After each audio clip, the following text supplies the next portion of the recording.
My wife's guy best friend is dying and his final wish is to sleep with her, and she's thinking of going through with it. While my current wife and I were dating, she had this guy friend we'll call Neil. She introduced him to me right away and I got weird vibes from him from the start.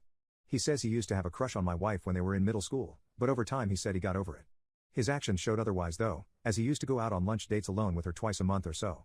I did ask my wife about this, but she always assured me that Neil was her best friend, and he never tried being inappropriate with her in any way. I trusted my wife's words. There was one occasion that Neil tried to hold her hand when we were all out together, but I shot it down and confronted him about it.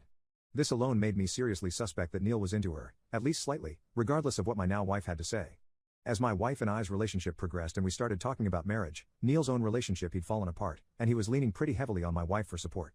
Here's where things started to really make me uncomfortable. For context, my wife is a nice person to a fault and a people pleaser. Unfortunately, this got her into some abusive relationships in the past where guys took advantage of her in many ways. Neil was always the one to have her back and a couple